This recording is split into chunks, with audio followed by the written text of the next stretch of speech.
पूरे YouTube पे BHU की काउंसलिंग के लिए सिर्फ एक चैनल का नाम होगा, वो होगा सीयूटी बाई अभिषेक सिंह।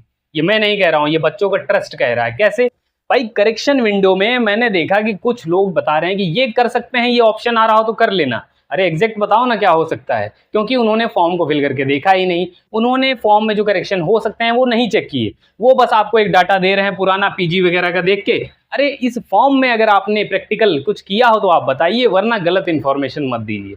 हो सकता है अगर आप गलत नहीं भी दे रहे हैं तो आप एक तुक्के वाली बात करें, ये हो जाए तो कर देना, वरना मत करना। ये बातें नहीं होंगी यहाँ पे। इस चैनल पे काउंसलिंग का नस नस पकड़ के निचोड़ दूंगा और बच्चों को फंसने नहीं दूंगा। ये मेरा वादा है आपसे। चैनल को सब्सक्राइब कर लो, आगे आओ, इन्फॉर्मेशन जरा देता हूँ आपको। भाई नेम नहीं चेंज कर सकते हो बिल्कुल, क्योंकि अभी अभी एक फॉर्म फिल करके आ रहा हूँ, इसीलिए इतना कॉन्फिडेंट हो, चिंता मत करना, ठीक है। डेट ऑफ बर्थ नहीं चेंज कर सकते हो, रजिस्टर्ड मोबाइल नंबर नहीं चेंज कर सकते हो, ईमेल आईडी नहीं चेंज कर सकते हो। भैया कैटेगरी में ऑप्शन आ रहा है चेंज करने का, तो जिनको करना हो कर लेना, ठीक है। उसके बाद और आओ, उसके बाद आते हैं किस पे? जेंडर पे। बहुत सारे लोग कह रहे हैं जेंडर भी नहीं कर सकते हैं। जब मैं जेंडर पे गया तो जेंडर पे ऑप्शन आ रहा था क्लिक करने का, तो भाई मेल हो फीमेल हो, अगर कुछ गड़बड़ हो गया हो तो उसको भी कर लेना। वैसे ये चीज जेंडर जो है पीजी में भी ऑप्शन दिया था, तो पता नहीं वो क्यों, मतलब क्या एक पर्चा लिख के लेके आते हैं और कहते हैं देखो ये नहीं कर सकते हो, ये हो जाए तो कर लेना। नहीं, अब कई स्टूडेंट ने पूछा कि क्या हम अकाउंट नंबर चेंज कर सकते हैं? अगर हो जाए तो कर लेना। अरे कौन सी बात है ये, सही बताओ। तो भाई मैंने चेक किया, अकाउंट नंबर चेंज कर सकते हो, कुछ गड़बड़ हो गया हो सही कर लेना।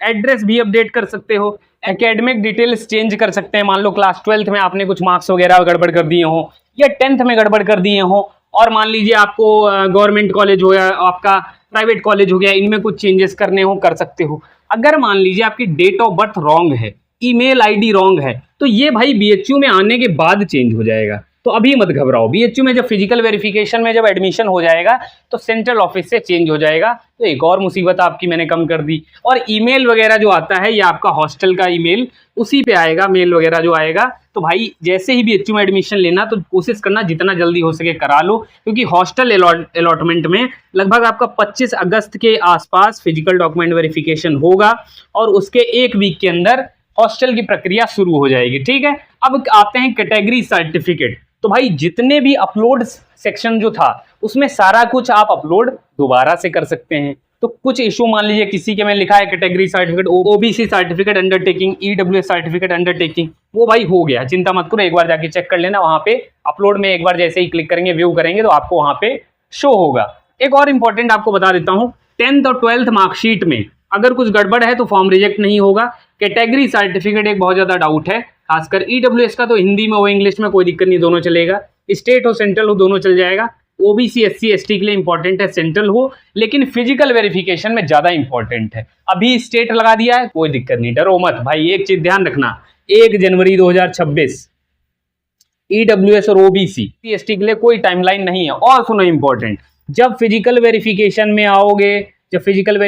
आओगे, ईडब्ल्यूएस वाले ध्यान से सुनो, 1 अप्रैल 2026 के बाद का होना चाहिए, ठीक है। ये अभी ऑफिशियली नहीं आएगा, लेकिन बहुत जल्दी आ जाएगा, चिंता मत करना, क्योंकि पीजी में ये सारी चीजें हैं। तो अभी आपको करेक्शन विंडो में समझ में आया फॉर्म कब रिजेक्ट होता है। फॉर्म मान के चलिए 0.001% चांसेस में रिजेक्ट होता है जब सब गड़बड़ झाला है। बाकी 2 चीजें देखी जाती हैं, आपका सीयूटी का स्कोर और आपका कैटेगरी का, जो भी कैटेगरी वगैरह लगाई है उसके बेसिस पे, और सीयूटी के स्कोर और कार्ड के बेसिस पे अलॉटमेंट हो जाते हैं। बस ये 3 चीजें देखी जाती हैं। अंदर की बात बता रहा हूं, कोई नहीं बताएगा, पूरे यूट्यूब पे जाके देख लेना। और मेरी बात सुनो, और ये मैं कह रहा था कि मान लीजिए अगर आपका सीयूटी का टाई कर जाता है, फिर भैया 12वीं के नंबर देखे जाते हैं। टाई हो जाता है तो 12वीं के नंबर देखे जाते हैं, बट ये बहुत रेयर केस में होता है। सारा खेला आपका जो होगा सीयूटी का स्कोर कार्ड, ईडब्ल्यूएस मान लो लगा दिया है इस पे, और आपका नाम वगैरह है। अब एक और इंपॉर्टेंट बताता हूं, मान लीजिए आपके कैटेगरी सर्टिफिकेट हैं, भैया नाम मिसमैच है आपके फॉर्म में, क्लास 12 के मार्कशीट पे और आपके कैटेगरी सर्टिफिकेट में, चिंता मत करना, एफिडेविट लगा दो, सारी चीजें हो जाएंगी। अब एक और इंपॉर्टेंट, इशूइंग अथॉरिटी क्या होनी चाहिए भैया?